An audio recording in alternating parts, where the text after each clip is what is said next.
Warning. On this podcast, we take the cases seriously, but not ourselves. Although, we may attempt to lighten the mood at times. Our episodes contain graphic descriptions that some listeners may find disturbing. Listener discretion is advised.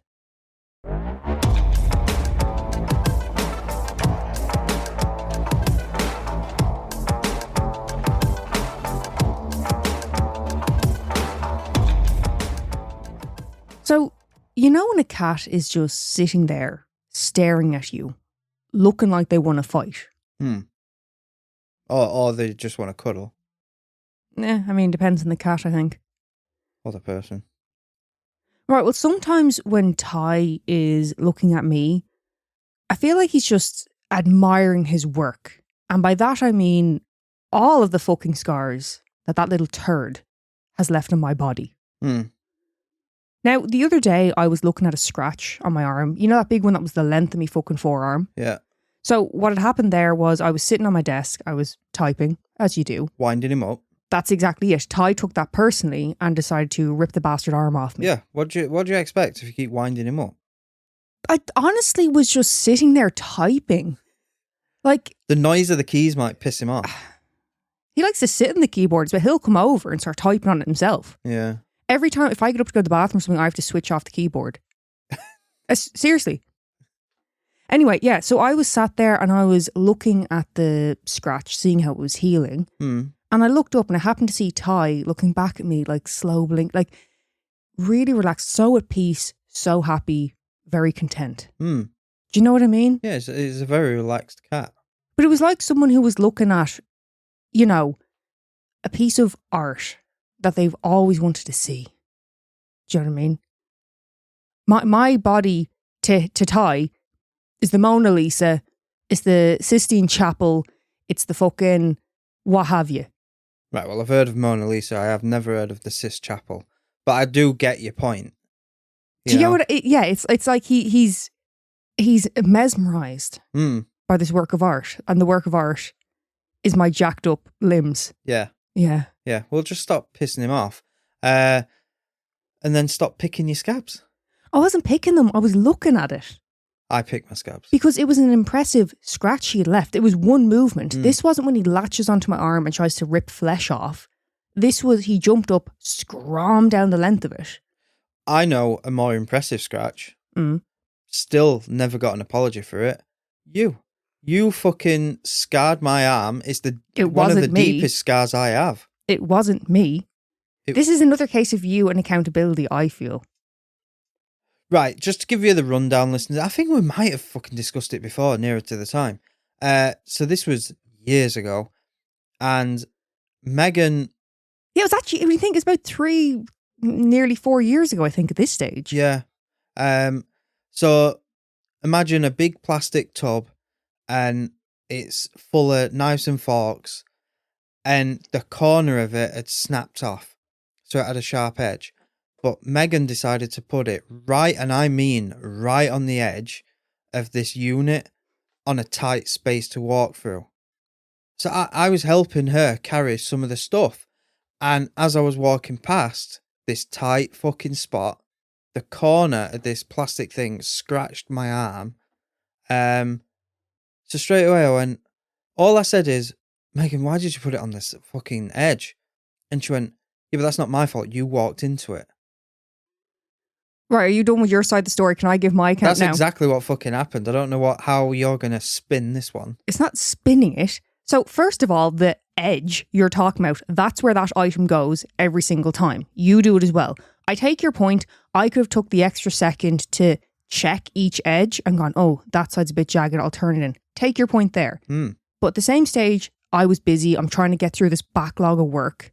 Yeah. It's a case of get that out, get the next thing done. So I apologise not turning in, but the fact that you say I scarred you is a bit of a fucking stretch. I put something on the side where it always goes, including where you always put it. Yeah. You did not look or take enough care. And even if I was to say, yeah, it was a bit on the edge, Neil is notorious for walking into things. The other day, you walked into the door and said, the door hit me or something. or the door whacked into me. You worded it in some way that was if the door had like swung and hit you. The door was stationary. The door hit off my shoulder. You hit off the door. Is it either or? Look, I could get the point you're making, but you know I've got a massive issue with you not taking accountability. So even those small little things, I notice them and they piss me off. Yeah. Do you know what I mean? Yeah. Yeah, you wouldn't let that one go. Because it was just so unnecessary for you to blame a door. But anyway, yeah, I don't believe I scarred your body, but Neil will die on that hill that when he tells the story, it sounds like I took a blade to him, took a knife to him. Look, if you go by the steps, would I have been scarred if you hadn't have put that there? No, I take your point. But if you flip the situation, it could have just as easily been me getting hurt, yeah? Well, I say just as easy, not as easy because I don't tend to just walk into random fucking items. Do you know what I mean? Yeah. But what I'm saying to is you could have just as easily put it down in the same spot and I could have caught myself on it. You must have been going at some fucking speed to actually, because that was some damage you did. That's a big scar. I work fast. Yeah. Yeah. So, part 2.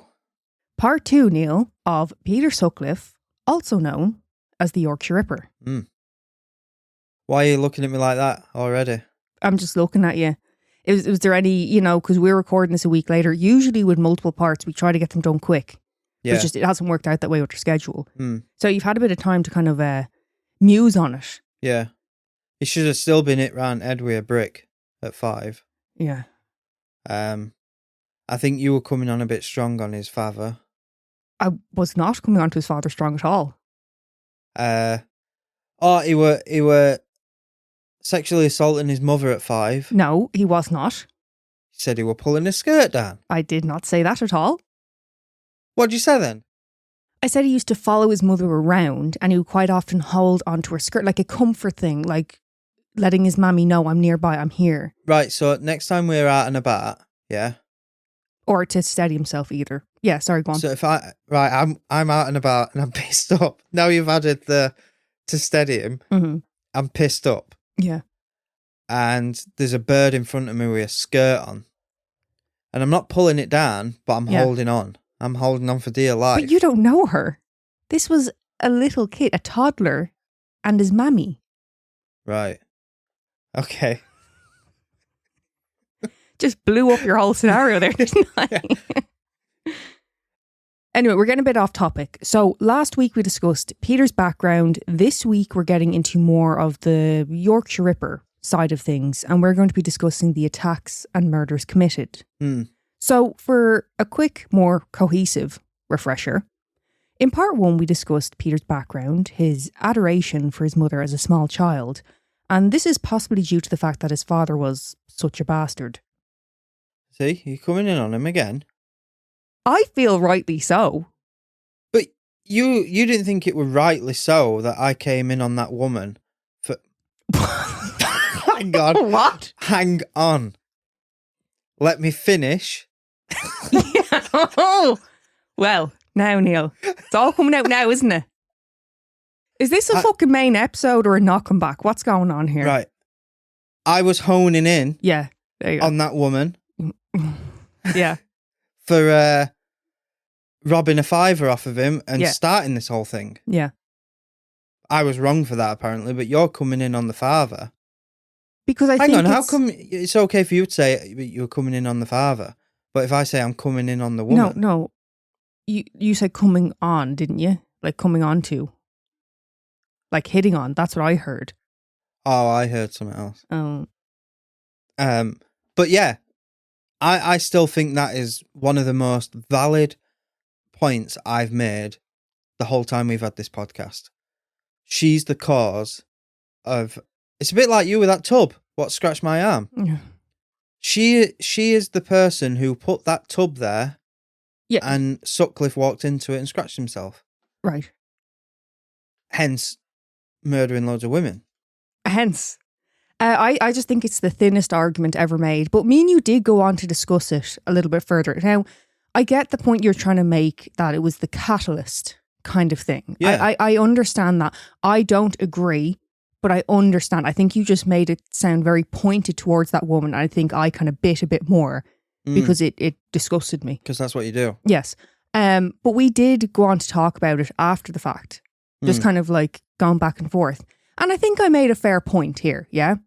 So, you know, it bothered you that she stole the $5, right? But if you think about all the times he was watching these women work, not wanting to pay for their services, that $5 is that small little bit of retribution for all the women that he has not paid. But when she half-inched that $5, she didn't know that he'd been dogging. Yeah. So there was no justification in that No, way. but what I'm saying to you is your argument, I think, is very thin and it's very based on what you would, well, I say you, what Peter would like to put out there as the reason, and you're buying into it, yeah? So why can't I make a thin argument of why it's okay? Just a bit of tit for tit here, Neil. Yeah. Bit of the old tit. Anyway, we also talked about Peter's 2 stints as a gravedigger, for which the darker side of his personality was seen by his co-workers. We mentioned his love of driving without a licence or insurance, much like previous serial killer that we've talked about, Lenny the Bollocks.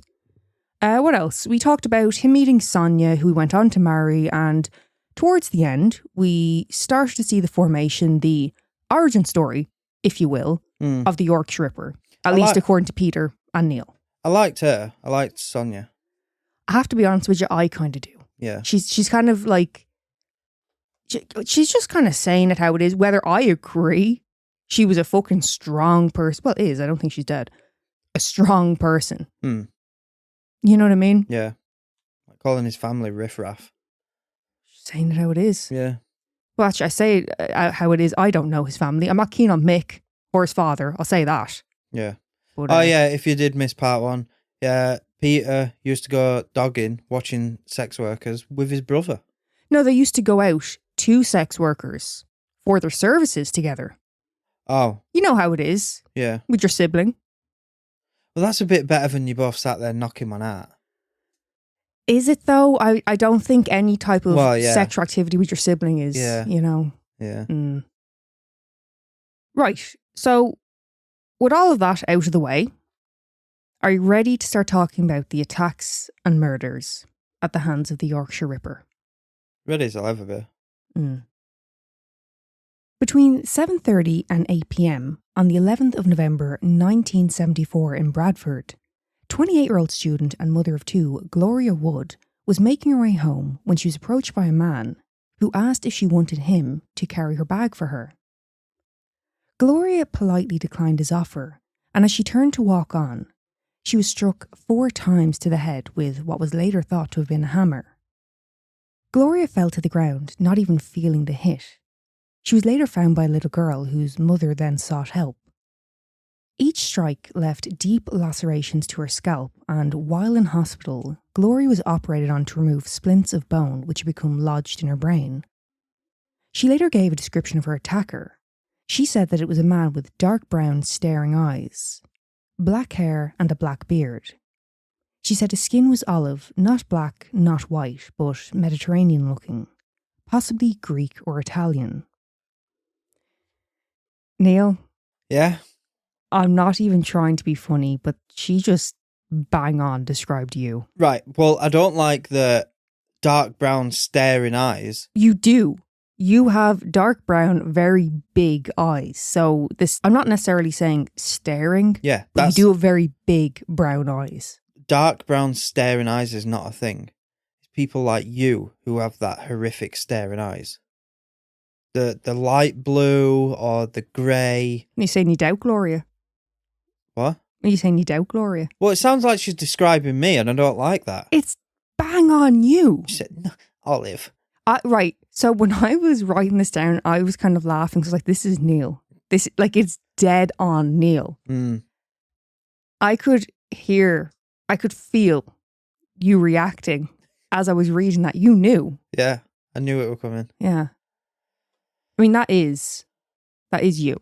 I tell you where you're off the hook, Neil. She said that his hair was curly. Yeah. Very definitely don't have curly hair, do you? No, I do not. I mean, it's not to say a relative of yours couldn't have curly hair. Like what? What? Like what? You know, like a father or someone. Yeah. You know? I found out anyway, he can't be my dad. But you did DNA test, did you, yeah? He wasn't born the same year as my dad. What the fuck has that got to do with it? How does that mean he can't be your father? Also, can we just note there's only a year difference between Peter and your father? Yeah. Mm. But... Perfect time frame there. Yeah, but they weren't born at the same time. How the fuck does that make a difference? Because... I don't know. Because I do such a great job of convincing people. All these little bits I drop here and there and people go, oh yeah, it could be. You're trying to find anything. No, because like the average person now is an idiot. They're going to believe that. They're going to hear you. Right. Not an idiot. That's a bit strong. But they'll... Gullible. They'll hear something and they take it as fact. Yeah. So if someone comes across our pod and hears you going, oh, Sutcliffe with your father. That's what I say. Fucking Daddy Sutcliffe and all this fucking bollocks. Yeah. Then they're going to go to school or go to work and they're going to be like, podcast I'm listening to, it's the long lost son of Peter Sutcliffe. Right? Next thing I've got the BBC getting on to me going, ew, can we interview you about your father? And me being oblivious going, well, yeah, a bit random, but what? Oh, could you imagine if you actually got onto the BBC? And then I walk into the BBC headquarters and they're like, looks just like him. It's a spin. My God, they actually would image. all. Well, apart from he's got straight hair, but everything else. Seriously, Neil? Like, you do have a bit of a resemblance. I do not. A little bit. Dark hair, dark beard. I wouldn't even class him as olive skinned.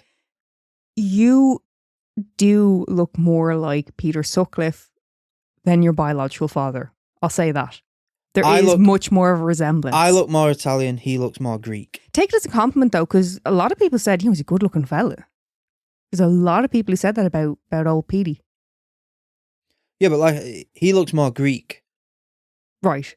You look at him, you'd think like Greek or Albanian. Well, Gloria thought Greek or Italian. Not Italian. I'm just telling you what Gloria thought. Yeah. Well, she's just been hit in the head 3 times with an hammer. 4. Well, was still. She also mentioned that her attacker was smartly dressed in a dark suit. You don't tend to wear suits very often, but again, that's a bit of a.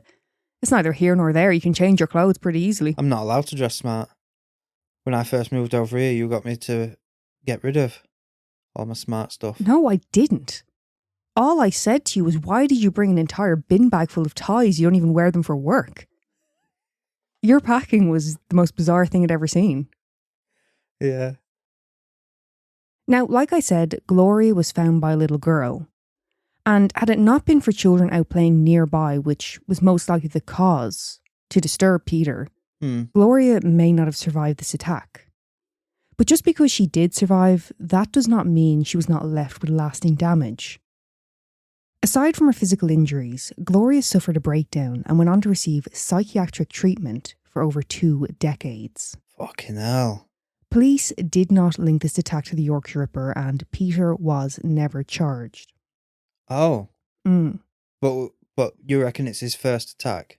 It's highly likely that Hammer, Bradford. I mean, the description is dead on, and a hammer. Yeah. Come on now. Hence why we call it a Sutcliffe.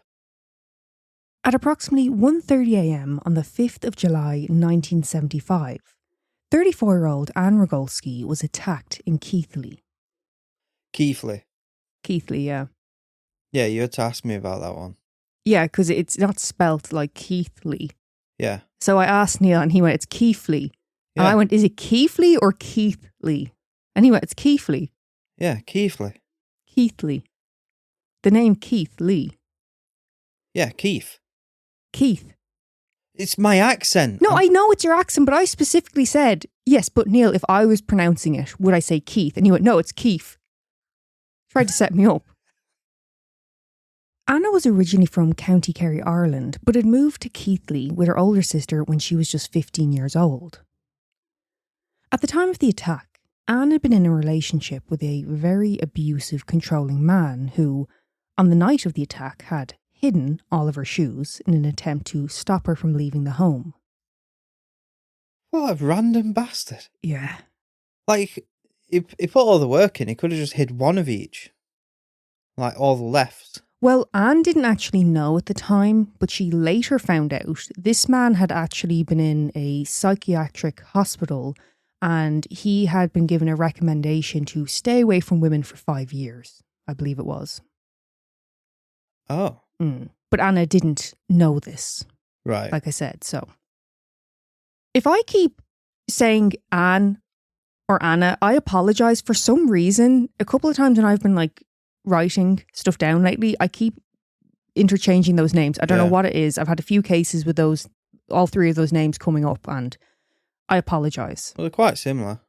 They are, but I should be able to read a name off a piece of fucking paper. Yeah. Now, the attack on Anna was a calculated one in that Peter had his eye on Anna for some time. Weeks before the attack, he had approached Anna, and when she turned him down, he began to follow her. Now, luckily, she managed to evade him. But a couple of weeks following this, he follows her into a coffee shop and offers to buy her a drink. She again declines his offer. This time, he waits until she was alone, late at night. Anna was already worked up from the behaviour of her boyfriend, and once she had arrived home, she had discovered that he had taken her cat. Bastard. Absolute bastard. But Anna wasn't standing for it. Anna went to her boyfriend's flat to confront him, and as she walked through the alley, a man asked her if she, quote, fancied it. Fancied what? It. Like a ride? Yeah. Sexual activity. Who the fuck does that? Creepy men. Just go up to someone and go, you fancy a bit? Yeah.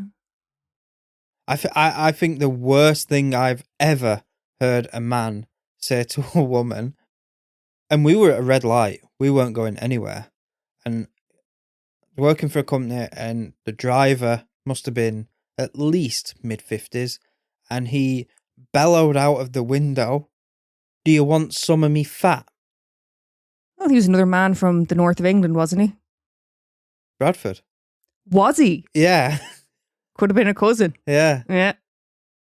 Well, anyway, Anne wasn't too keen on it either, and she just kind of fobbed him off and kept walking. You know, you're used to hearing guys shout stupid shit like that. You know what I mean? Also, you know, she was fuming. She wanted her cat back. Yeah. So when Anne arrives at her boyfriend's flat, she shouts out and bangs on the door. With her calls going unanswered, she then takes off her shoe, one of the few shoes she'd been left, and throws it through the window before storming off. So now she's she lost another shoe. Yeah. Right. Now, as she makes her way back, she again hears the voice asking if she, quote, fancied it. Anne at this point was furious. You know, not only has she been dealing with this, you know, fuckwit of a boyfriend, he's taken her fucking pet, he's not answering her, and you've got this fucking dipshit. Yeah. You know, accosts her in the fucking alleyway. So Anne hits the man a dig with her elbow and keeps going. Just one of those fuck off type thing. Piss off. The man, who we now know is Peter, walks up behind her and rains down 3 strikes to her head with a ball-peen hammer. As Anna laid on the ground, Peter lifts up her top and slashes across her stomach. He fled the scene before inflicting any further damage after he heard a neighbour call out. Anna was found around 40 minutes later. She was taken to the hospital where she underwent a 12-hour operation to remove bone splints from her brain. The slash to her stomach was 7 inches and possibly caused by a Stanley knife, and semen was found at the scene and on her clothing, which indicated that Peter had masturbated over Anna while she laid unconscious. Fucking hell. Yeah. Anna did survive the attack, but was left, understandably, traumatised. Yeah. And sadly, she did go on to attempt suicide multiple times afterwards. Fucking hell. So Peter legged it because a neighbour shouted out. Yeah. But then it took 40 minutes for someone to help her. Yeah, so where Anne was attacked, it was in the alleyway. Because I thought 40 minutes seems a long time. Yeah. So maybe they shouted out, looked out, didn't see anything, but they didn't look to the alley maybe. They shouted, keep the noise down, and the noise did get kept down. You set of bastards. What? Because the north of England. Sorry, Bastids, Yeah. as you say. Mm. In Halifax, at about 11:45 p.m. on the 15th of August 1975, 46-year-old Olive Smelt was attacked. It was a Friday night, and as Olive often did, she went out for a few drinks at the end of her work week. It was in the pub where Olive had the misfortune of coming in contact with Peter. As Olive walked past Peter on her way to the toilet, he made a comment about how he thought she was, quote, on the game. Olive corrected Peter and moved on. But Petey didn't like being put in his place by a woman, and he hung on to that.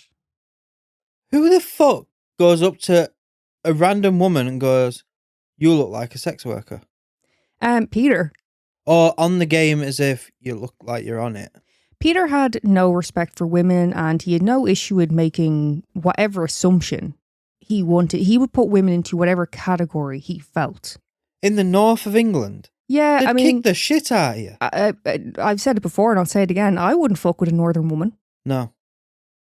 You know? It never works out for you. So, like, I mean, between Olive and Anna, out of the three women we've discussed, the two women who were given an opportunity to correct Peter or retaliate have. Right. You know what I mean? Yeah. Like I said, northern women. Yeah. They don't fuck about. They get the job done. Yeah. They wouldn't nick your shoes. They'd set them on fire. With you still in them. Yes.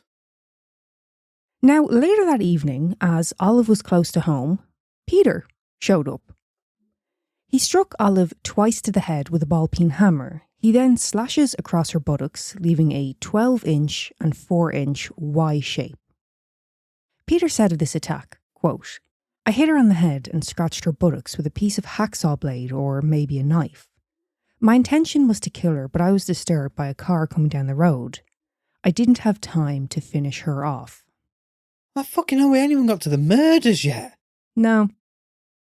Now, Trevor, remember Trevor, Peter's Yeah. mate? Yeah. He had been with Peter this night and was again waiting in the car during this attack. He later said about the attack, quote, "It crossed my mind that Peter might be connected with it." What? Fucking what? He is involved. You know what, Trevor? Fuck you. Do you know what I mean?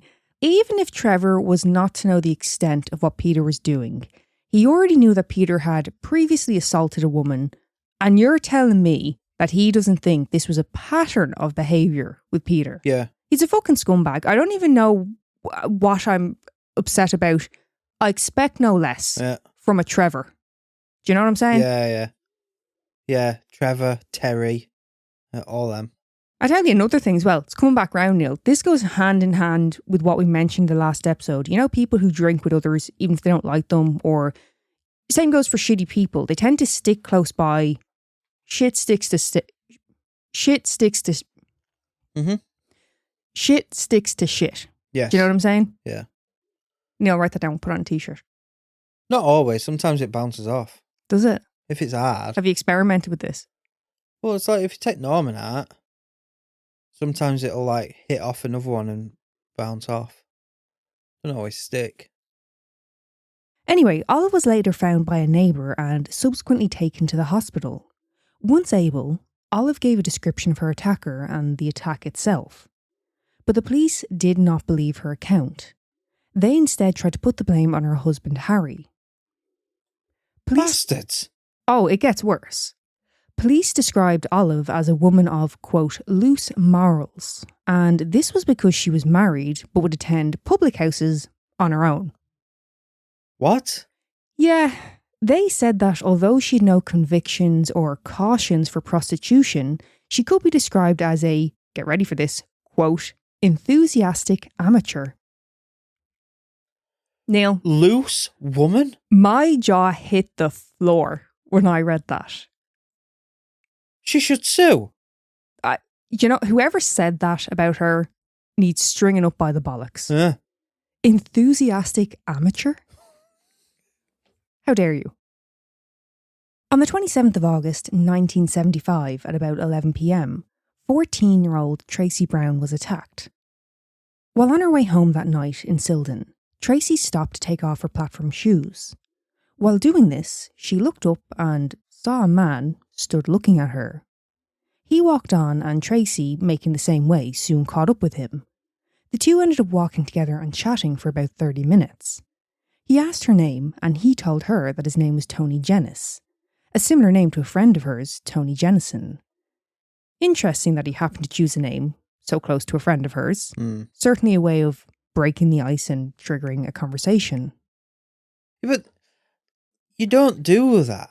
Like, if you get talking to someone, you know, I won't go up to someone and be like, oh, hi, I'm Neil Johnston. Yeah, I'm Neil. I'd never... Yeah. A surname is more, like, personal. It's... Yeah. People you know your surname. Exactly. It's so fucking deliberate of Peter, and it's kind of the whole thing of... Strategic. You were watching her, you were figuring out about her. Yeah. Now, Tracy said this man was unassuming and charming. He seemed to know the area, his accent was relatively local, she didn't feel that anything seemed off about the man. It was when they reached the gateway to Tracy's farm that Tracy was struck 5 times to the head. Quote, I heard him grunt like Jimmy Connors serving each time he struck. Look. Yeah. You okay? Yeah. Anything you want to say? What a weird fucking way to describe someone hitting you. Yeah. Sounds like a tennis player. It's another reason why I love Northerners. How they describe things at times. I fucking love it. So, when her attacker noticed the headlights of an approaching car, he then picks her up and throws her over the fence into a field and walks away. Fucking just dumped her. Literally just picked her up and tossed her aside. She's been through enough. Could you imagine how disorientated you're going to be and someone just picks you up and hoofs you into a field? Yeah. So like I said, he's walked on. Meanwhile, Tracy is weak but still conscious. Her vision is going and her eyes are filled with blood. But Tracy kept going out of fear that the man would come back. She makes her way through the fields to a farmhand named Fred Hargreaves. Fred cleans Tracy up and drives her back to the farm. From there, Tracy was taken to the hospital where she underwent a 4-hour surgery to remove a bone fragment from her brain caused by a ball-peen hammer. Yeah. Tracy survived and was able to give a brilliant description of her attacker. Remember, she'd spent half an hour walking and talking with this man. So with Tracy's description and the photo fit they made, it was so good and so accurate that when Peter saw it in the paper, he laughed and joked with his mother-in-law saying, look, this could be me. What? That's the level of confidence here. What? If you saw a mugshot, or if I came to you with a mug, you haven't seen it. I've come to you. You know, I'm scrolling through Instagram or Facebook and I've gone, look at that mugshot, doesn't it look like me? Would a part of you be like, yes, is it? Do you mean a mugshot or the actual... No, sorry, like not a mugshot, the sketch thing, yeah. Would a part of you... Right, we've been together 10 years. Yeah. But if I came up to you and went, I think that sketch looks like me. I'd probably laugh and be like, it does look like you. I don't think I'd actually think it's you. Like his mother-in-law. You're not going to think it. And he's double bluffing it, showing it to her, being like, looks like me, doesn't it?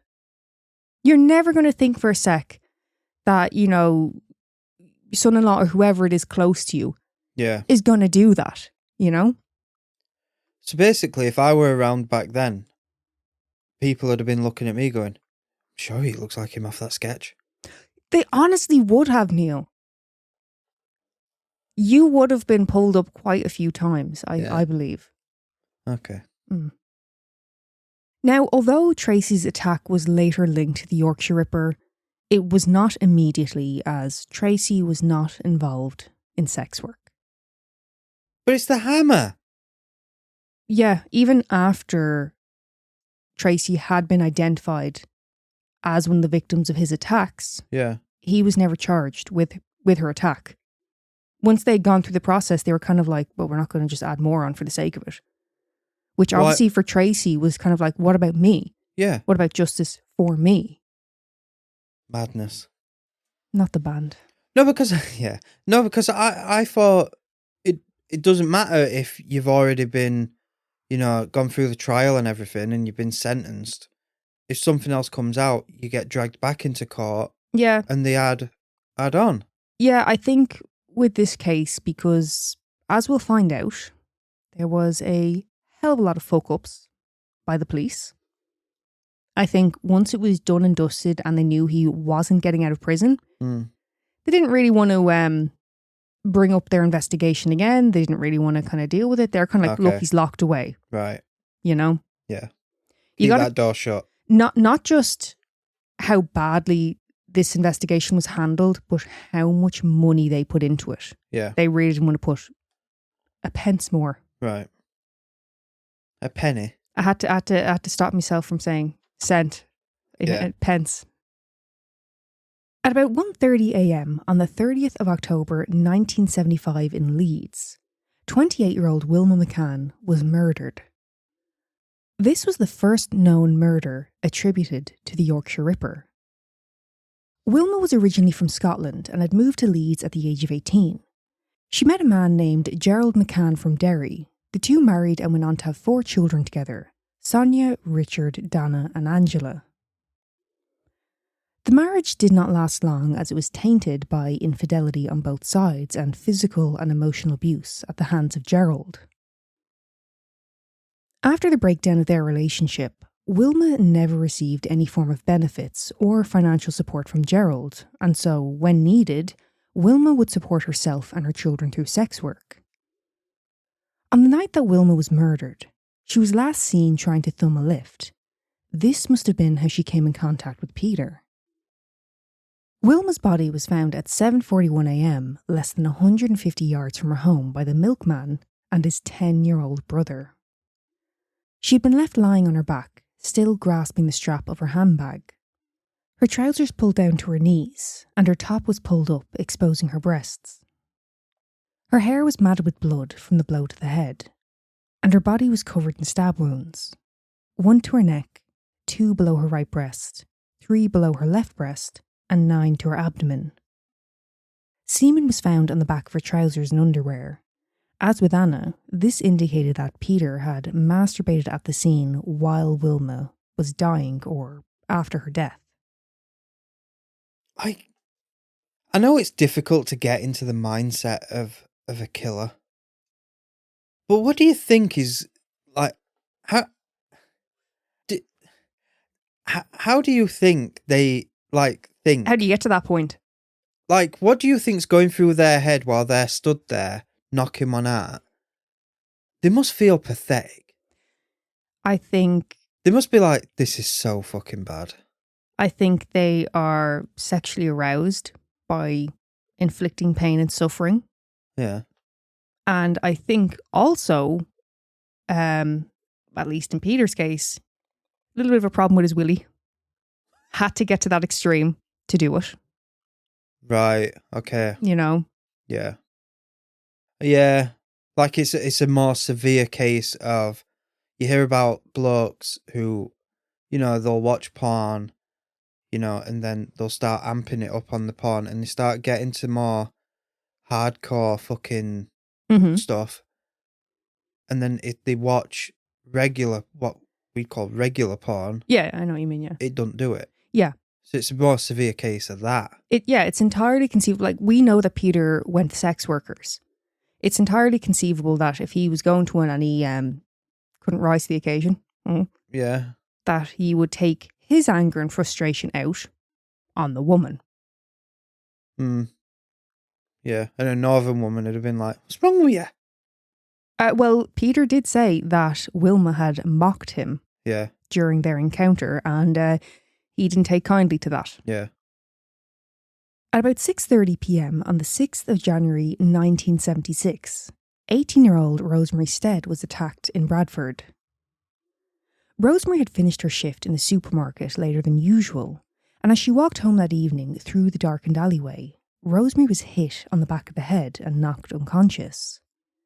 Just before this, she had been aware of a man walking not far behind her. Both people passing by on foot and in cars disturbed her attacker. When Rosemary regained consciousness, she managed to make her way to her home, where her brothers tended to her. Her attack was not linked to the others, but the description given by those passing by was a match to Peter. In Leeds, on the 20th of January 1967 at about 7:30 p.m, Emily Jackson was murdered. Emily married a man named Sidney Jackson at the age of 19, and the couple went on to have 4 children together. The marriage was violent at times, with Sidney having on one occasion broken Emily's collarbone with a poker. What do you mean a poker? A fire poker? Oh, a fire poker. Okay. Well, that's what I took it. It was just said a poker. When you say poker to me, I think of a fire poker. I think of the game. Poker. How would you break someone's collarbone with the game of poker? That's why I was confused as well. It got aggressive, Someone was bluffing a bit too much. Is that the angle you're going for? I didn't know. That's what I was questioning. But a fire poker. Yeah, I would take it. I'd take it to be a fire poker. Yeah. Yeah. That'd break someone's bones. The couple ran a roofing business together. Sidney would complete the jobs while Emily handled the business side of things and drove Sidney to and from said jobs. When the business hit hard times, Sidney claimed that Emily had volunteered to tide them over by entering sex work. Sidney would drink in the pub while Emily would scout out clients, often using the van if the men did not have their own vehicle. On the night of the murder, the van was full of building materials, and so Emily ventured onto the street to look for clients. It was here she came in contact with Peter. They agreed on a price of £5, and Emily got into his car. Once parked up, Peter feigned car troubles and lifted the bonnet. With no torch, Emily used her lighter to help Peter see. This was when Peter hit Emily over the head with a hammer. Got the bonnet up and she went, "Oh, with a lighter?" Yeah. Okay, now. She was trying to help him see what he was doing. Yeah, but there's fuel lines. It was the 70s, they didn't worry about that. Yeah. She's only trying to help. She could have killed both of them. You turn on Emily like. So Emily was actually murdered. You're saying she could have killed both of them. If anything, Emily would have been doing the world a service. I said that about the father, and you had a problem with that. No, but at this point, he's Peter Sutcliffe, the Yorkshire Ripper. At that point, he was a 5-year-old child getting abused by his father. Yeah. No, but I was meaning that, when people say, would you go back in time and kill baby Hitler? Yeah, no, I understand that, yeah. Yeah. Right, I don't have much good to say about his father, but his father was never to know Peter would go on to do what he did. Yeah. Yeah. Emily's body was found the following morning at 8:10. She was laid on her back with her right leg bent upwards and outwards. On her right thigh, there was an impression from a shoe, a size 7 Dunlop Wellington boot. A matching print was found on the ground nearby. Bruises and abrasions to her face and throat indicated that she had been dragged across the ground face down. As well as a blow to the head with a hammer, Emily had been stabbed 52 times with a screwdriver with wounds to her throat, chest, abdomen and back. Fucking hell. Now, with Emily's murder, police did link it to Wilma McCann's, and this was due to the close proximity. Just to go back, right? Imagine you're a geezer, yeah? Yeah. And you're thinking, right, I'm gonna go and meet up with a sex worker tonight. Mm-hmm. The last thing I would put on is wellies. Well, I'm guessing... Bugger to get off. Well, you're just going to scoot your trousers down, aren't you? I don't think you're necessarily going to take your shoes and all off. Christ, now. Getting comfy, aren't you? You're only in the back of a car. No, but when a bloke pulls his trousers down. Yeah. To like his knees. Yeah. They look fucking pathetic. It's not the best look, no.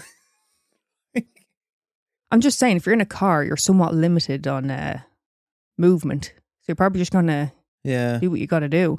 Yeah. It's not a good look, though. No, it's not so much. What if he took the trousers off completely, but left the boots on? That'd be better. Yeah? You into that? No, I'm not into it. It's certainly a look, though, and you respect that. And with a screwdriver, is it flat blade or Phillips? So I don't know which you'd use. Peter had multiple screwdrivers that he used. Right. And he had also altered them, like kind of shaved them down. Right. So I was going to say, like, you'd need a lot of fucking force to use a screwdriver. Yeah, I believe he did use a lot of force, yeah. No, I mean, hell of a lot of force. No, I know what you're saying, because to us, people who don't tend to stab people with screwdrivers, it's kind of, it seems like an odd choice. Yeah. But you got to think about someone who's in like a fucking frenzied state. Yeah. They fucking do some damage with a spoon. Yeah. Like smacking your teeth off it. That does my head in. There's nothing worse than hitting like a fork off your teeth. A spoon, I said. Well, I'm saying a fork. Either or, though. It's awful, isn't it? Yeah. You get like a little mini heart attack when you do it. On the 9th of May, 1976, at about 4 a.m, 20-year-old Marcella Claxton was attacked in Leeds. Marcella was a mother of 2 and 3.5 months pregnant at the time of the attack. As Marcella walked home from a party in the early hours, a man pulls up in his car and offers her a lift. She gets into the car and they later pull up at a park. Marcella gets out to use the bathroom, but Peter claims that they went to the park to have sex. Whatever the case may be, this park was where Peter struck Marcella a staggering 8 times to the head with a ball-peen hammer. As Marcella laid in the grass, she was still conscious and remembers Peter undoing his trousers and beginning to masturbate. Once her attacker had gone, Marcella used her underwear to hold against her wounds in an attempt to stop the bleeding. She later underwent surgery with 52 stitches needed to close the wound, as well as miscarrying her baby. Fucking hell. 52? 52, and Marcella's attack was not linked until Peter's confession years later. This could have been due to the fact that the police seemed hesitant to believe her when she said she was attacked by a white man, as Marcella was black. What? Yeah. They wanted to believe that she must have been attacked by a black guy. Yeah. Yeah. They're like, a white person wouldn't do that. Yeah. They fucking would. Yeah. And they did. We talk about quite a few of them on this podcast. Yeah. On the 29th of August, 1976, in Bradford, at about 1:30 in the morning, 39-year-old mother of 4, Maureen Hogan, was attacked as she walked home. It was about 5 hours later that she was found by a milkman and subsequently taken to the hospital. Maureen had multiple wounds to her head and stabs to her abdomen. Maureen's attack was not linked. Do you know, that must be a hard job to do. Because you are one of the first out. Milkman. Yeah, you'd see some shit. Like, fucking hell. That's 2 just in this episode that a milkman's found them. Bread delivery man. There's another one. Milkman's out before bread delivery. I'd say. I think it's a similar time, isn't it? No, because bread delivery is to businesses. Milkman's residential. Yeah. You've got so much more to fucking do. You're going to see some shit in residential areas. Yeah. Mm. But it's not just they're out earlier because they've got more stops. They're stopping at fucking how many houses? Yeah. Whereas a bread delivery is, they might do 5 or 6 fucking drops. I don't know, bread delivery person, if they're listening. See, to my mind, I'm thinking of bread delivery truck. So you may be making less drops, but you're doing more distance. You're covering more space. Yeah. Yeah. Yeah, I used to target milkmen.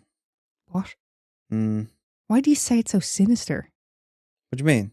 I used to target milkmen. I did. I'd fucking watch how they'd operate and my best... Like father, like son? Opportune time.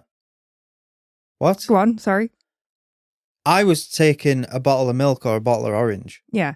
It's the wording, though. I used to watch them operate. Yeah, I did. For the opportune time for me to where I should stand and where I could get it without being seen. I never got caught. Not once. Yeah.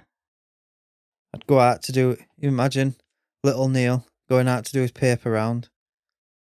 I'd have a full bottle of full glass bottle of orange or a full glass bottle of milk while I'm doing my rounds. Did you ever rob a yogurt? No. No. No. No. Drink. No, I'm just thirsty, like. Fucking am. Doing a paper round. Should have seen him on Sundays. On the 5th of February, 1977, 28-year-old Irene Richardson's body was found in the same park as where Marcella had been attacked. Not so fun fact. Jimmy Savile's apartment overlooked this park. Do you know, it's funny you should say something about Jimmy Savile. Okay. When I was looking up for which photos to use of Peter Sutcliffe for our social media posts, there's a picture of him with Jimmy Savile. What? There's a picture of him, Jimmy Savile, and Frank Bruno together. I don't know why, because... Is it a real photo? Well, it looked real. I wasn't sure if it was Peter Sutcliffe, but it was an older, fatter guy with dark hair, dark beard. Older, fatter guy? Mm. You're talking about Peter? Yeah. Well, Peter would have been long in prison. Yeah. It looked like you were getting a visit from Frank Bruno. Yeah, that sounds like you've seen an edited photo. Right. Why would Frank Bruno visit Peter Sutcliffe in prison? I don't know. That's what I was thinking. Why would he do it with Jimmy Savile? Charity thing? For Peter Sutcliffe? I don't... Anyway, back to Irene. Mm-hmm.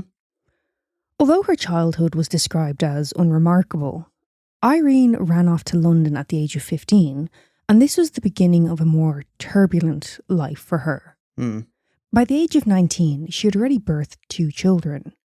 She went on to have 2 more children to her then husband before leaving the family, possibly due to postnatal depression. She supported herself through a combination of cleaning jobs and sex work while without accommodation and struggling with depression.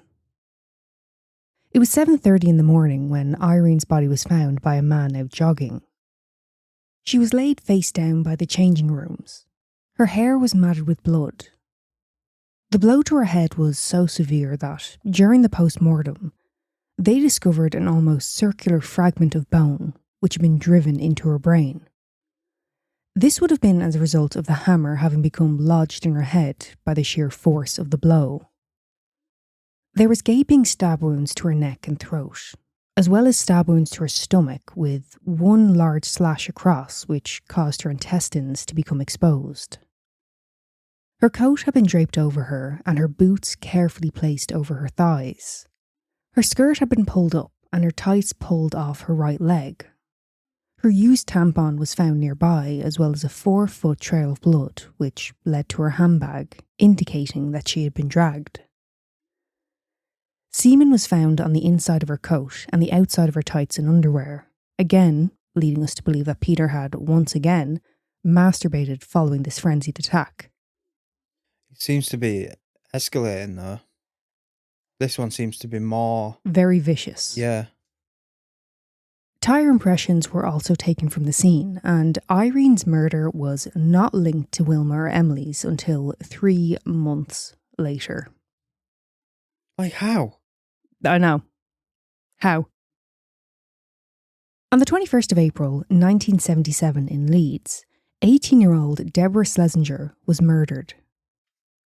After spending the evening out with her friends Pat and Anne, the 3 walked home together. They reached Anne's home first, followed by Pat's, and lastly, Deborah had to walk around the block to her home.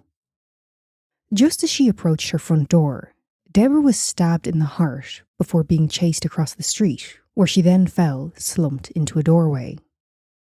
Pat and her father heard the screams from their home, and Pat quickly ran out to find her friend dead in the doorway. Deborah's murder was not immediately linked to the Ripper for 2 reasons. The first being that she was not in sex work, and the second that she had not been struck with a signature weapon, a hammer. Yeah, I can understand that one more. I was about to say it's slightly more understandable in this case. Yeah. Yes. But still, like I've mentioned previously on the podcast, sometimes we do ourselves a disservice by being too closed off. Yeah.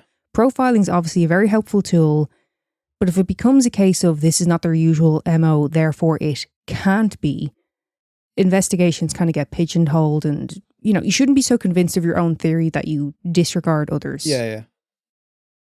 At about 11:15 p.m. in Bradford on the 23rd of April 1977, just 2 days following the murder of Deborah, 32-year-old Patricia Atkinson was murdered within her flat. By the age of 22, Patricia had been married for 6 years and was a mother to 3.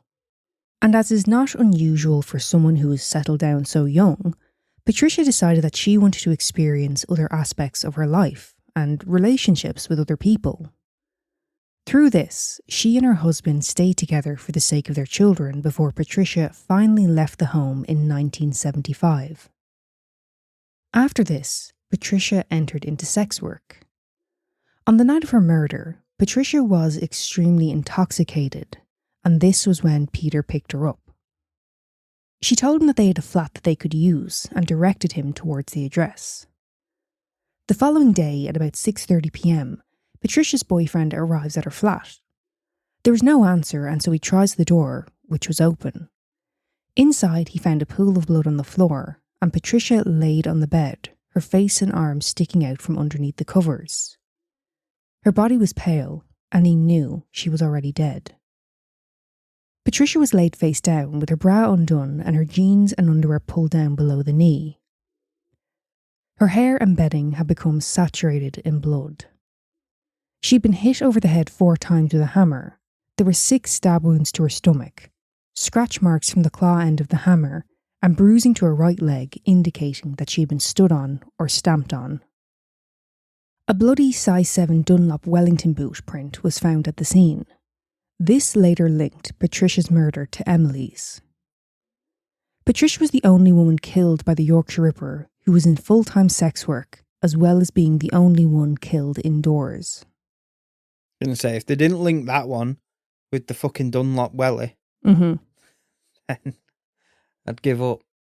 Well, like I said, I think it's interesting to note as well, Patricia was the only woman in full-time sex work. Because that's what he's known for. Yes, He killed sex workers. Yes. Yeah. So it's very important to remember that. Like, I know I'm not massive on true crime, but I'm from the vicinity. Yeah. And even I thought he killed sex workers.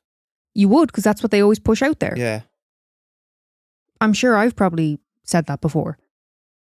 Yeah, it's probably your fault then. It could well be my fault. On the 26th of June 1977, at about 2 a.m. in Leeds, 16-year-old Jane MacDonald was murdered. Jane lived just 6 houses down from Wilma McCann and had babysit for her a few times. She was described by one of her neighbours as, quote, a smashing girl with film star good looks, but absolutely unspoilt. On the night that she was murdered, Jane had gone out dancing with some of her co-workers. After leaving the venue, Jane walked on with the boy she'd been dancing with that night. They later parted ways after Jane reassured him that she would take a taxi home. But with no answer at the kiosk, Jane made her way on foot. It was approximately 7:45 in the morning when Jane's body was found by children playing in the area. There was a trail of blood from the pavement towards the soil. Jane was laid face down, her legs straight, but her feet crossed. There was multiple blows to her head, fracturing her skull. There were scratches and cuts to her chest, and a large wound to her abdomen with a piece of broken bottle top lodged into it. A stab wound to her back had penetrated her heart, kidney and lungs. The severity of damage caused by the wound was because the blade had been thrust as many as 20 times. Now, the murder of Jane challenged what police had previously thought. Her injuries were undeniably caused by the same killer. But Jane, she didn't fit the idea of the quote-unquote type of woman or girl he was attacking. It doesn't seem like he has a type, it's a woman. To the police, they are so fixated on sex workers. Right, okay. But regardless of this, her murder was immediately linked to the Yorkshire Ripper. Right.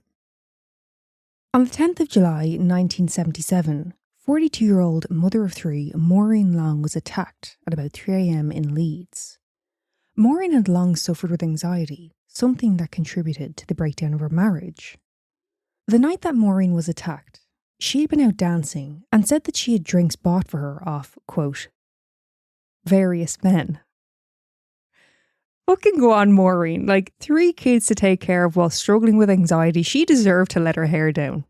Yeah, but I don't get that. This is Maureen's words. Various men had drinks bought for me off various men. Yeah, but I don't get the anxiety thing. What do you mean? Well, like, that's why the marriage fell apart. But you can go out fucking to discotheque. I'm guessing, it was day-to-day life. It was a lot on her. Maybe that was her way. Just once she has a drink, she relaxes. You know what I mean? It's her fucking. Chances are she's probably having a couple of drinks before she left to work up. Well, that's what we all do. I mean, I can, as someone who is riddled with anxiety, I can certainly understand that. You know what I mean? I'm not riddled with anxiety, and yeah, I'll have pre-drinks. We all have pre-drinks, Neil. Yeah. Won't we? It's cheaper. Yeah, of course it is. And you don't feel the cold when you go out. That is another good point. It was about 2 a.m. when Maureen left the club and Peter pulled up to offer her a lift, and Maureen accepted. Maureen was found later that morning by 2 women while out walking their dog. Maureen was laid on the ground. Her bra had been pulled down to her waist, and her tights and underwear had been pulled down to her knees. Her dress had been pulled down from her shoulders and up to her waist.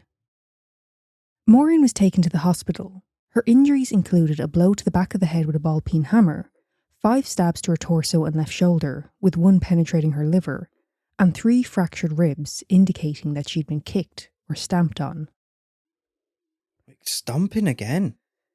That is one of the most fucking awful It's a bit like spitting. images. Yeah, it's like just spitting on someone. It's so disrespectful. Yeah. Her handbag and one of her shoes was missing from the scene, and Maureen's attack was linked to the others, but her attack differs from them in the fact that during the previous assaults, Peter had been disturbed. This time, he thought Maureen was dead. Right. In the aftermath of the attack, Maureen suffered from blackouts, headaches, nightmares and fits. She was terrified to go out. But I tell you, that didn't stop Maureen from helping the investigation, and she did so by attending pubs and clubs with officers in an attempt to pick out the man who had attacked her. Now, the only problem with this was the officers were given £15 for expenses, but they actually ended up spending £78 because Maureen, quote, liked to drink. Fuck off. How the hell? God love her, but she probably needed it for her nerves. How in the name of fuck did they end up spending that much in the north of England in the 70s? Yeah. That's a lot of money. Oh, I bet they were having a drink and all. Well, this is the thing, right? So they even said that. So the officer had to kind of sit there and kind of pretend to be her boyfriend kind of thing. And he was just saying Jesus Christ, the amount we spent. Yeah. I fucking love Maureen. 78 quid? North of England in the 70s, Neil. Yeah. When you were going out when you were younger, like on a night out, you said you spent about £100, but that was including food, taxi, the whole lot. Food tax, in the taxi 2000s. drinks. Yeah. Like Maureen. Late 2000s. Late, no less. Well, yeah, because I left school in 2005.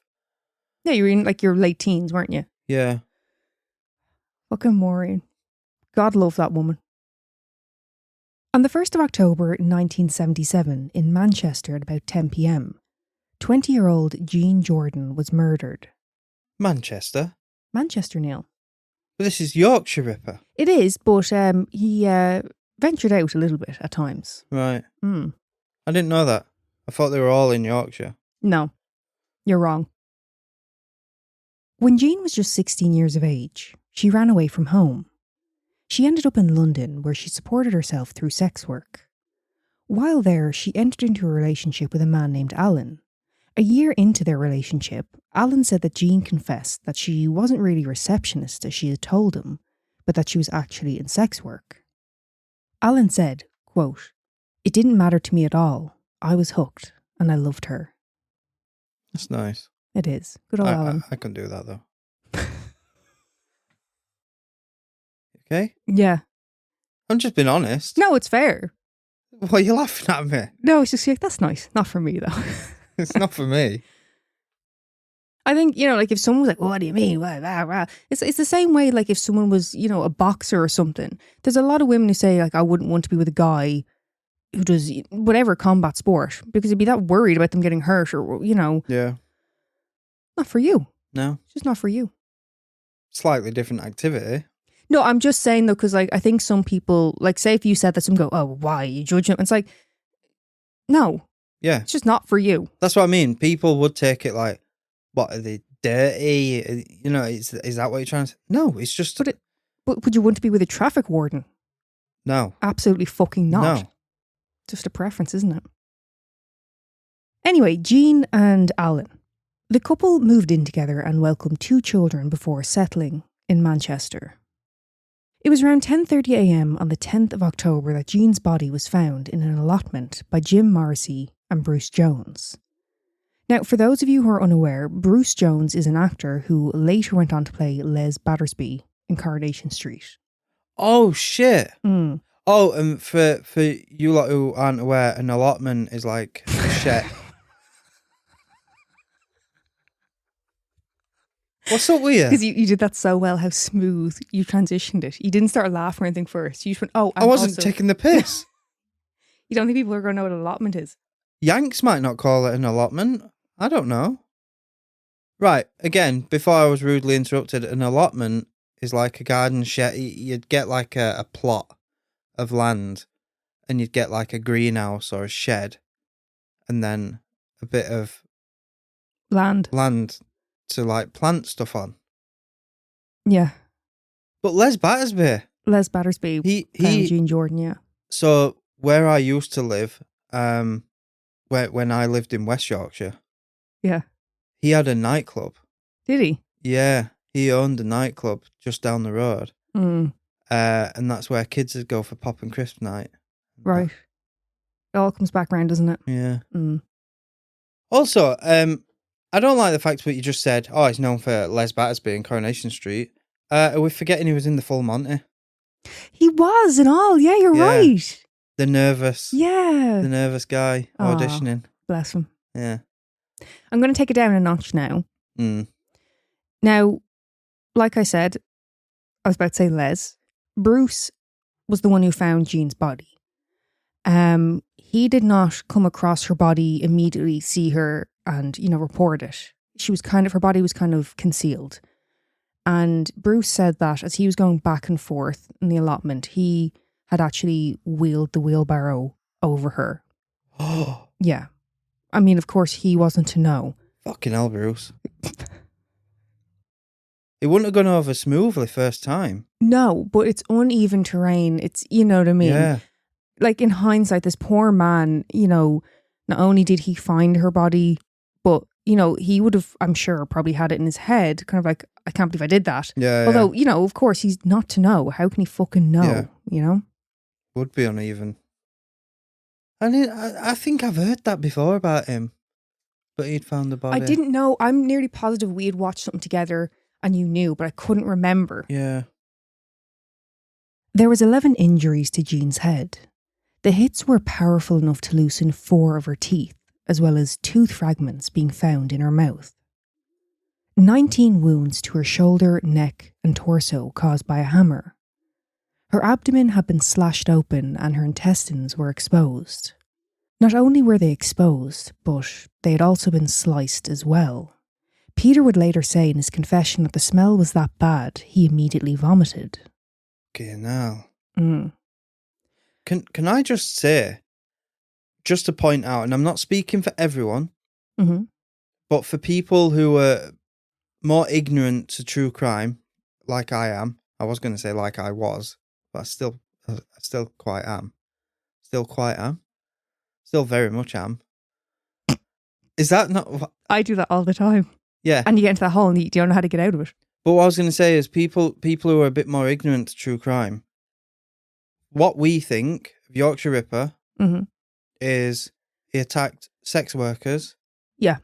And it was pretty much run up, hit him over the head with a hammer, and fuck off. Yeah, and I mentioned in the last episode, I think, and I know I very much kind of associated the fact that he was a lorry driver. You kind of get this notion in your head that it was like while he was on the road. Yeah. He was doing these things. Yeah.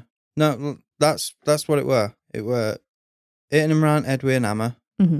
Just random attacks, hitting him around head with an hammer and fucking off. That's what we were. It's not what we were told. It was just what you... It's kind of more so what's put out there. Yeah. I know what you mean, yeah. Yeah. More lacerations were present on her right thigh, and marks on her neck showed that the killer had attempted to decapitate her using a hacksaw. Now, the severe cut to her abdomen and the attempt at removing her head, this mutilation was done at a later date when Peter had returned to her body. Yeah, so the reason he had returned was to search for a £5 note which he had given her, and he did this just the night before her body was discovered. So he's getting braver. Yeah, well, I mean, it was a fresh £5 note. He didn't want that traced. Now, as Jean's body had gone undiscovered for days, maggots had begun to appear in the wounds, and judging by the age of the maggots, the pathologist believed that her death occurred 9 to 10 days before the discovery. So, again, at that stage, the body's been sat for a bit. It just adds to what Bruce went through. Yeah. In Bradford on the 10th of October 1977 at about 10:45 a.m, 20-year-old Carol Wilkinson was murdered. So pretty much at the same time that Jean's body was discovered. That day, Carol was walking to work due to a bus strike. She took a shortcut down a laneway which ran behind her workplace. It was here where a man, taking the same shortcut, later found her body. Carol was laid face down in a pool of blood. She'd been hit over the head with a hammer. Her trousers and underwear were pulled down and her bra was pulled up. Carol was still alive and she was taken to the hospital. She had suffered multiple skull fractures and had severe brain damage. She was placed on life support, but the decision was made to switch off the machine 2 days later on the 12th of October. Despite Carol actually having links to Peter Sutcliffe, her murder was not linked to the Yorkshire Ripper, and instead another man named Anthony Steele was convicted. Now, Anthony was a vulnerable person who was put under intense pressure from the police. He spent 20 years in prison before his conviction was quashed in 2003, and he received £100,000 in compensation. That's it? Yep. And in 2007, just 4 years after his conviction was quashed, Anthony died of a heart attack at the age of 52. Fucking hell. Yeah. It's one of those things where it's like all these knock-on effects, how it's destroying other people's lives, this fucking trail of destruction. At about 8:30 p.m. on the 14th of December 1977, 25-year-old Marilyn Moore was attacked in Leeds. Marilyn had left home at 15, married a year later, and had 2 children before leaving the family home and supporting herself through sex work. After Peter picked up Marilyn that evening, he drove out to an area which he later described as an oasis of mud, just 200 yards from where Wilma's body had been found. As Marilyn got out of the car to get into the back seat, Peter hit her over the head with a hammer. But with the ground being so muddy, he slipped, and with this blow not being as powerful as he had planned, it allowed Marilyn to let out a scream. Peter struck Marilyn another 7 times before fleeing the scene, but not without difficulty as his tyres at first span in the mud. You know when he said oasis of mud? Mm-hmm. So does he mean a circle? I think just a large area. Because when I think of Oasis, obviously there's the band, but I'm not talking about the band. Not talking about the band. Not the band. Not this time. Oasis is the food hall in Meadowhall. And it's just a big round area. So I wondered if that's why it's called Oasis. Does Oasis mean round? I took it to mean just, like let's say an area that was once a green, but it's had the shit ripped out of it. And it's just like, like in winter, when people are walking through an area, it's fucked. Yeah. Yeah. Okay. Now, once Peter was gone and Marilyn regained consciousness, she managed to get to the road where she was then helped to the hospital. Marilyn also had cuts and bruises to her hands where she had tried to shield the blows, and 56 stitches were needed to close the wound. Although the attack was similar, the tyre prints matched previous scenes and her photo fit was one of the most accurate, Marilyn was labelled as unreliable due to her confusing some details which contradicted what they already knew of the killer. It's mad that, isn't it? Yeah. It's almost like a head injury could impact a person's ability Yeah. to recall certain details. Yeah. Like what do they fucking expect? Here's the other thing, Neil. Upon seeing the photo fit in the newspaper, Tracy Brown came forward and said this looked like the same man who had attacked her. But the problem was Tracy was not believed and they did not follow up, and Marilyn's attack would not be linked to the others until the following year. So even if Marilyn had been, like let's say she was slightly unreliable in terms of, the trauma, and she was kind of, going, oh, he looks like him or he looks like him or some details slightly wrong. Tracy's coming forward and going, hey, that's your man. See, this With wouldn't have happened with South Yorkshire Police. This is West Yorkshire Police. Yes, West Yorkshire Police are getting shit on in this one. Yeah. And rightfully so. South Yorkshire Police wouldn't do this. Out of the police forces, South Yorkshire's way better than West Yorkshire. Well, remember that for later. Oh. No, I mean in a positive way. Okay. I don't mean that. Remember that for later. I'm going to put you in your fucking place. I did hear it. It sounded a little bit like that. I apologise. While we're on the topic of apologies, I owe you another apology. I actually didn't know. Yeah. Look, Okay. you sitting up. We're getting all kind of excited here. You're getting a bit This giddy. never happens. Now, do you remember when you said about the baseball? Yes. Or the baseball bat, should I say? Yeah. And you said some fella told me that if you have a ball with you, it means like you won't get done for it because it implies that you're going to go play the game. Yeah. One of our patron members, who is former police, has told me that you are correct. Well, they didn't tell me. They commented on the episode. They told you as well. They told the listeners. You're right. Apparently that kind of gives reasoning and you could potentially, See, I don't talk fucking bollocks. No, it's how you worded it though. You're like, oh, like I had a mate who told me. And I was kind of like, who is this guy? Do you get what I mean? It's just common knowledge that have a ball in your car as well. No, I get what you're saying. It makes sense, but I wouldn't have thought it would necessarily be enough. Do you know what I mean? Huh. Like when you do airsoft, you have to keep the rifle locked. Yes, it has to be, like, obviously it's not a real gun. It's for airsoft, but it's still something that can hurt a person. You have to have it locked away, not near you. Yeah, so I don't know about that in the UK and America and that, but over here, you can't have any BBs in the magazine. You can't have the magazine in the gun. They treat it as an actual gun. Yeah, and then the gun has to be in a rifle case, and the rifle case has to be locked. Yeah. Yeah. But no, just shout out to you and our patron member. Okay. Because, I know you like it when I have to, Doesn't happen often. take accountability and go, I was wrong. Yeah, doesn't happen often. It's not even so much about me being wrong. It's just saying that you were right.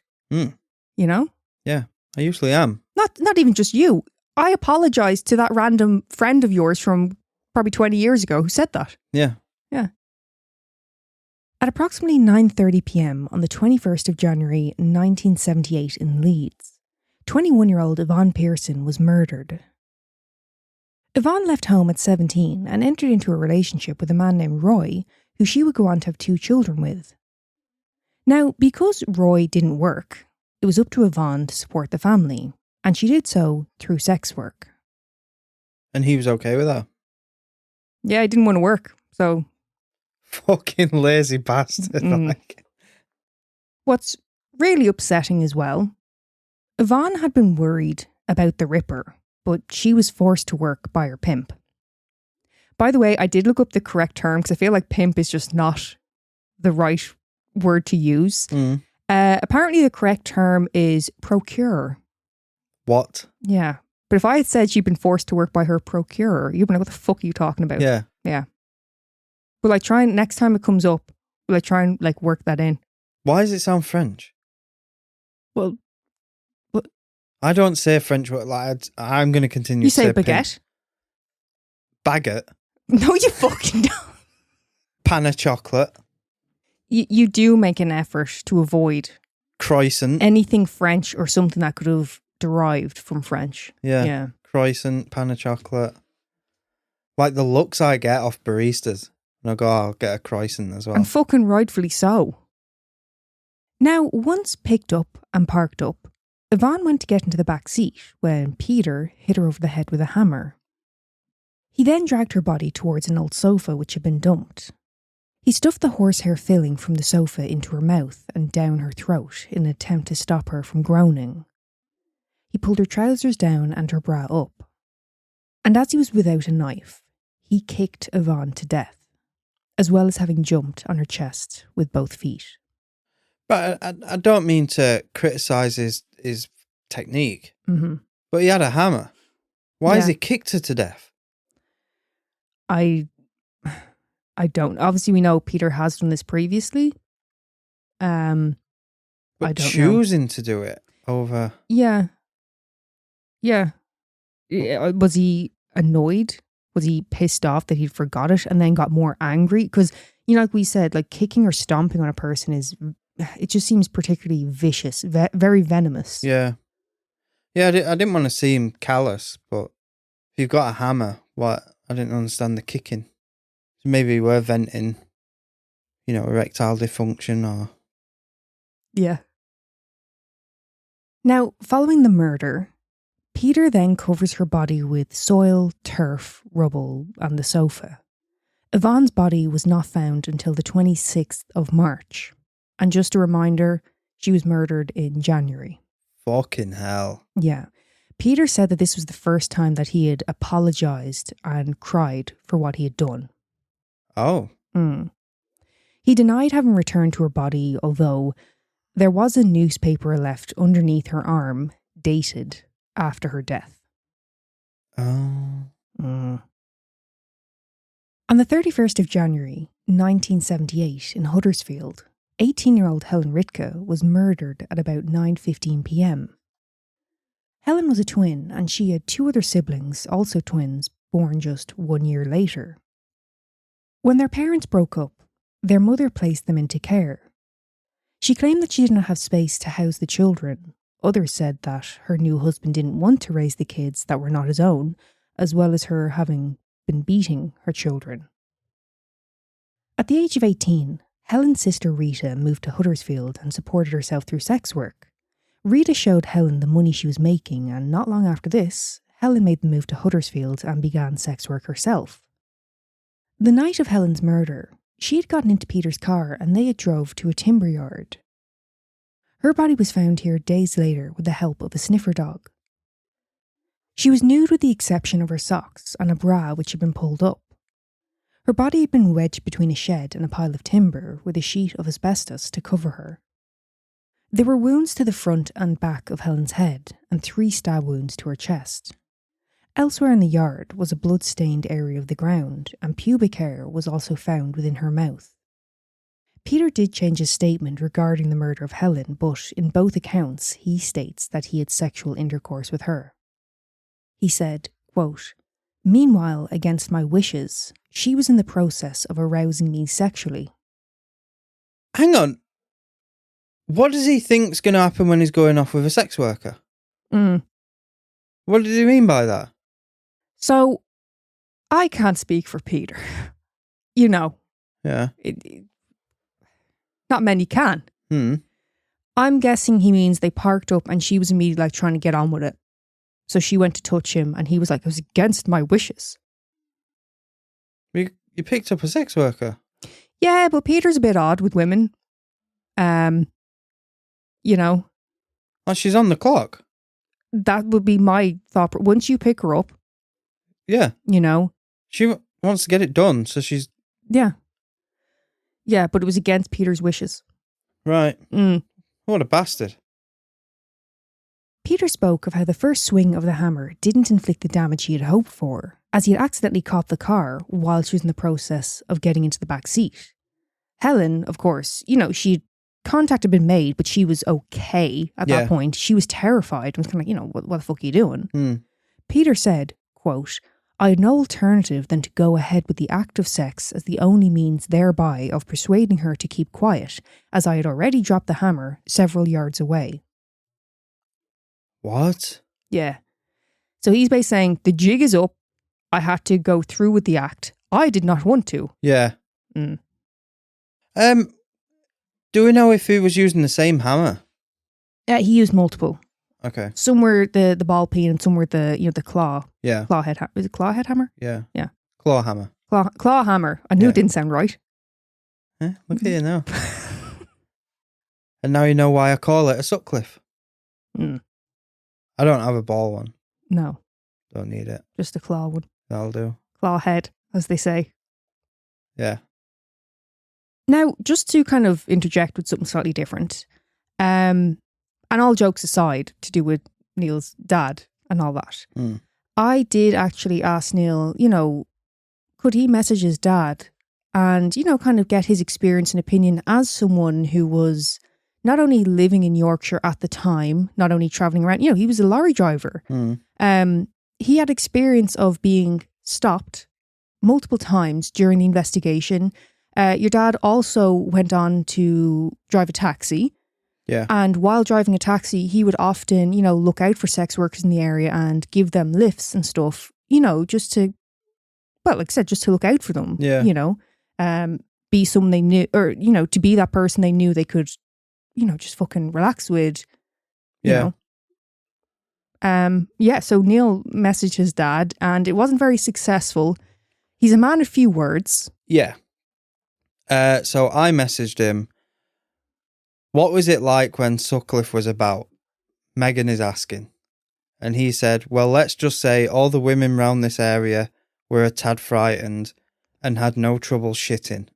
That was it. That was it, yes. That was Yeah, I was hoping, you know, he might elaborate slightly, you know, to do with the traffic stops and go, they pull us over and they'd ask X, Y, and Z, and then it was on your way. I said, and you saw the traffic stops in your lorry? Yes. Yes. That did happen. Correct. So then I asked, what was he like personally? And he put, oh, nice chap. That was it. That was you taking the piss, though. Yes. Yes. Yeah. Correct. Yeah.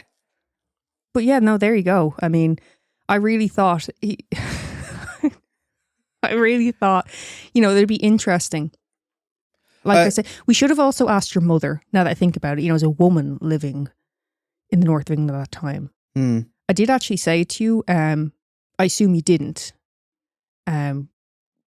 because I think we just got a bit carried away with how hilarious your dad's response was. Yeah. In Manchester on the 16th of May 1978, 40-year-old Vera Millward was murdered. Vera did not have the best of health, and in 1972 she had one of her lungs removed. In 1976 she underwent a hysterectomy, and 2 further operations in 1977 which left her with constant stomach pains. Vera was in sex work and moved between London and Manchester. On the evening she went out to work, her partner would stay in with the children. One of her regulars would often pay her in either cigarettes or with food for her children. At about 10 p.m. on the 16th of May, Vera went out to meet up with one of her regulars. Now, her regular client didn't show up, and so Vera ventured out to find business. This was when Peter pulled up. Vera's body was found on hospital grounds at about 8 a.m. the following morning by workers. At first they thought it was a tailor's dummy, but upon closer inspection, they realised that this was not the case. There was marks in the mud indicating a struggle as well as tyre tracks. Near to the body was a pool of blood with hair and brain tissue. Vera was laid with her slingback wedges neatly placed on her body and a piece of paper covering her face. I wonder why he keeps doing that with shoes. Yeah. Neatly placing them. Everything else is like chaotic. Yeah.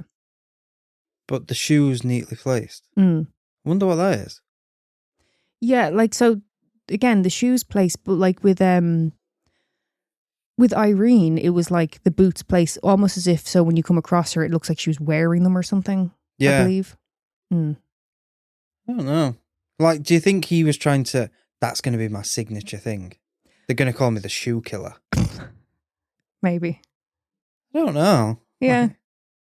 I mean, you wouldn't know, Petey. Hmm. He'd already kind of carved out his thing though, hadn't he? I bet he loved the name Yorkshire Ripper. Yeah. Any money. Yeah. Her dress had been unzipped and pulled up, exposing her abdomen.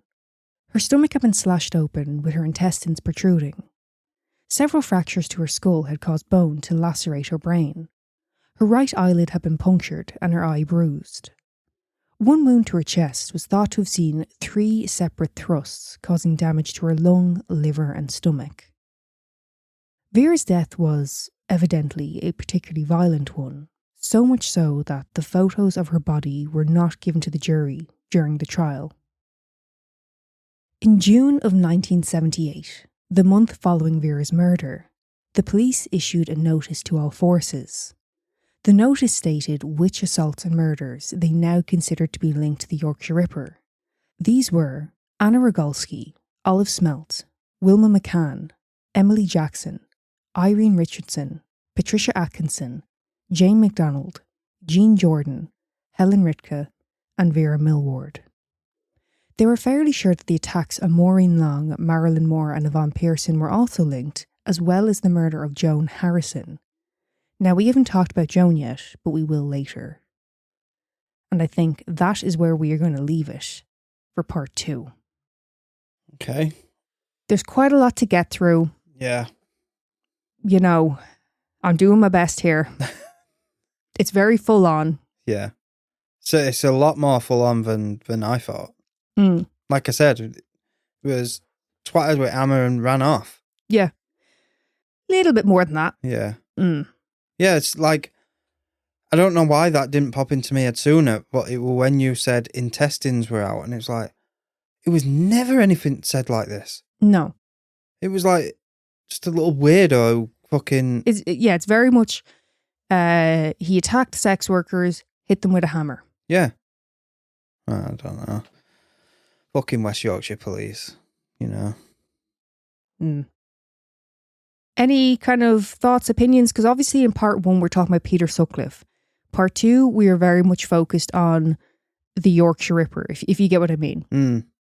I didn't know I didn't know he ventured out as well to Manchester. Oh, Manny. Yeah. Wonder why you were there.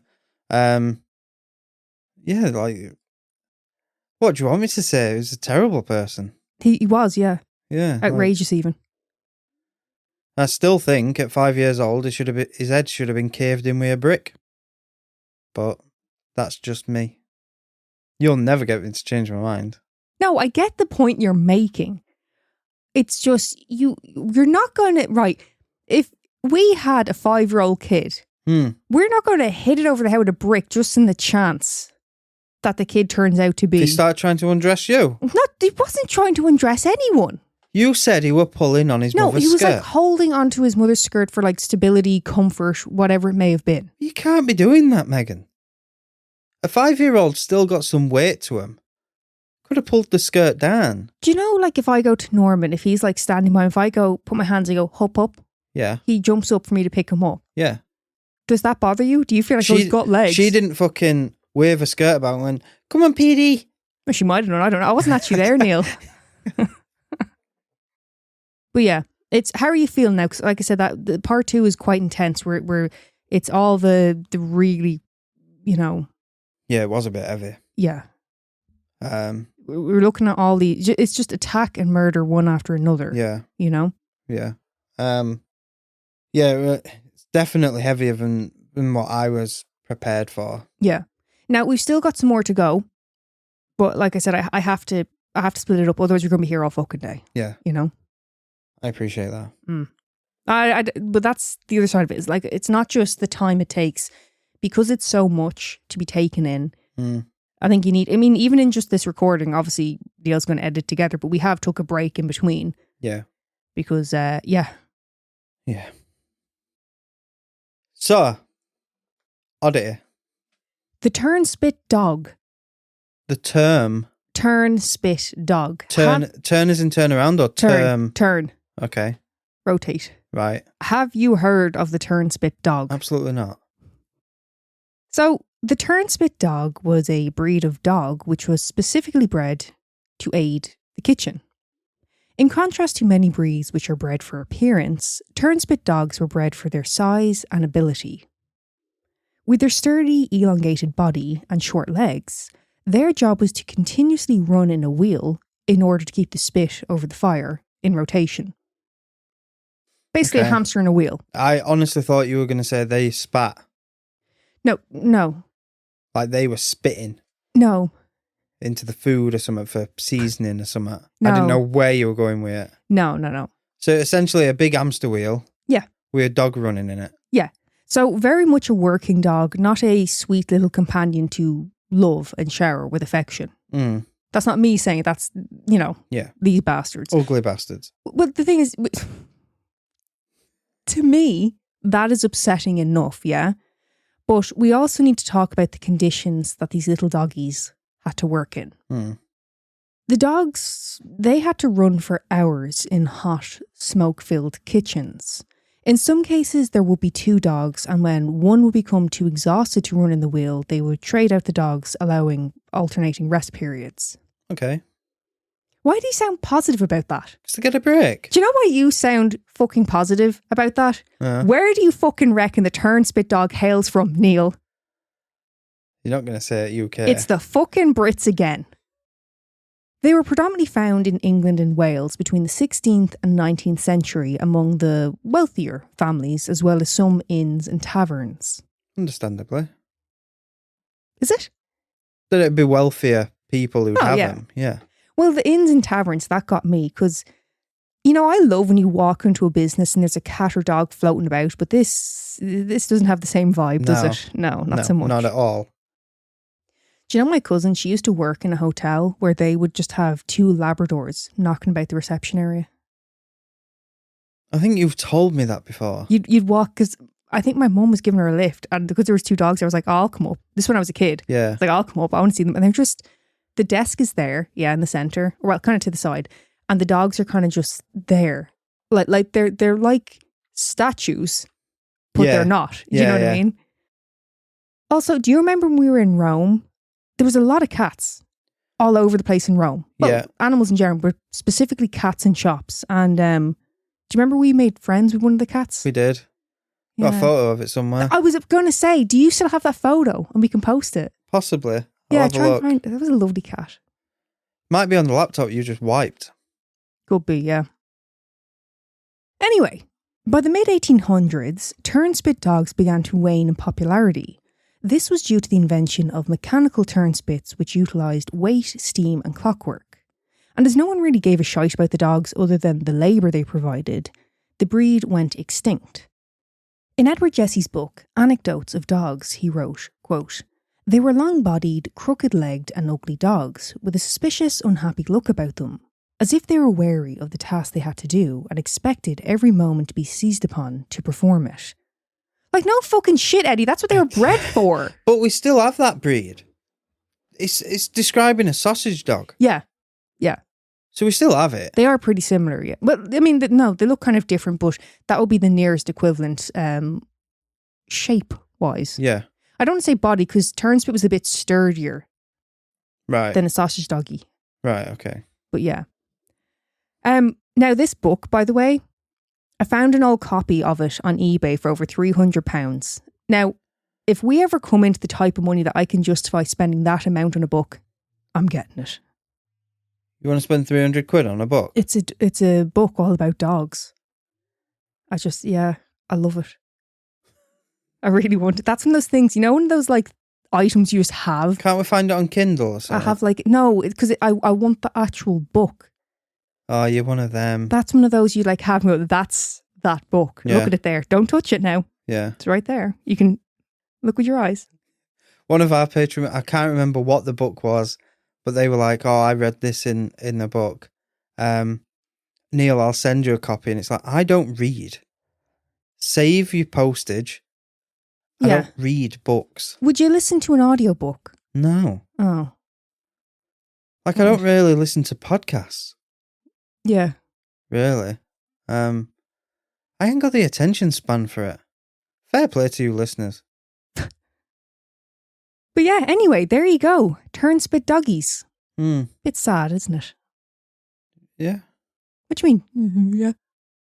It's a working dog. There's plenty of working dogs. Yeah, but these dogs were just, like Japanese Akitas are to fucking hunt bears. I'm sure there were families who did, cuddle up with the dog. Yeah. But generally speaking, they were considered functional. Well, if you know what I mean. Put it this way. I would rather be running on a fucking hamster wheel than hunting bears. But you don't give a shit about Japanese Akitas. I don't particularly like any dogs being used solely for work. Hmm. You know what I mean? What's your take on horses? Well, I'm not a big fan of horses personally. Yeah. Do you know what I mean?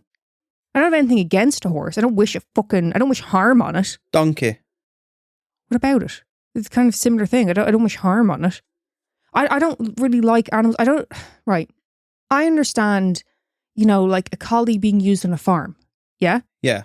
But I don't think it should be, that's why you have the dog. Yeah. Do you get what I'm saying? Same with a horse. Right, a horse is capable of carrying a person or carrying some weight, but not used solely for that. I don't like that. Yeah. Years ago, yes, that's what people did. They didn't have another means. Preferably not, but that's what, fucking 1800s and that, as you would say. Yeah. No good. No good. What about camels?